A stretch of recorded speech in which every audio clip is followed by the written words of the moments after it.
I pretended to be deaf for 3 years just to see what people really thought of me, and it destroyed my entire family. It started junior year when I got a severe ear infection that left me temporarily deaf in both ears for 2 weeks. During those weeks, I learned to read lips and discovered something fascinating. People say horrific things when they think you can't hear them.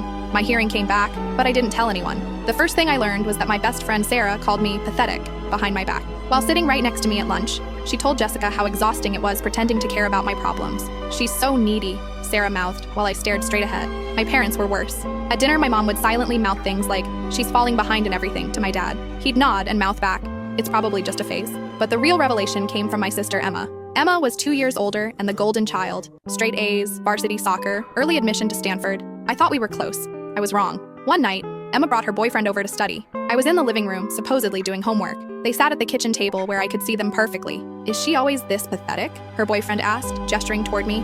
Emma laughed. "Pretty much. My parents baby her because she's the disappointment. They've basically given up on her being successful like me. Doesn't that bother you?" "Are you kidding? It makes my life easier. They expect nothing from her, everything from me." I kept my face neutral, but inside I was planning my revenge. For 3 years, I documented everything. My parents had a betting pool with relatives about whether I'd graduate high school. My guidance counselor told colleagues I was a lost cause. Even my grandmother told my mom she was embarrassed to introduce me to her bridge club. The breaking point came at Emma's graduation party. The whole extended family was there, celebrating her acceptance to medical school. I sat in the corner playing the part of the disabled sister. That's when I overheard my parents talking to my uncle. "We're honestly relieved," my dad said.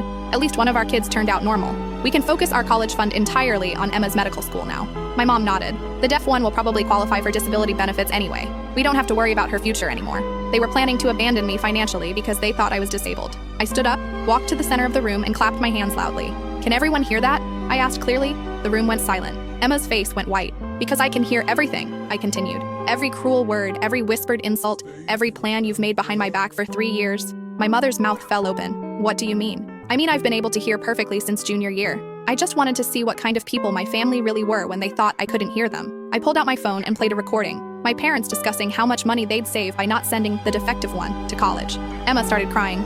"We didn't mean—" "Yes, you did." I cut her off. I turned to my parents. "You raised me for 18 years, then wrote me off the moment you thought I had a disability." I picked up my graduation gift, a cheap bracelet they'd clearly grabbed last minute, and handed it back to my mom. "Keep this. You'll need to save money now that you only have one daughter." I walked out and never went back.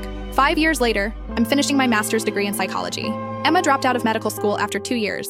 Turns out she couldn't handle pressure without her parents doing everything for her. They've tried reaching out, claiming they misunderstood what I heard, but I have 3 years of recordings that say otherwise. Sometimes people ask if I regret the deception. The answer is simple. I regret that it was necessary, but I learned the most valuable lesson of my life. When people show you who they really are, believe them, even when they think you can't hear them.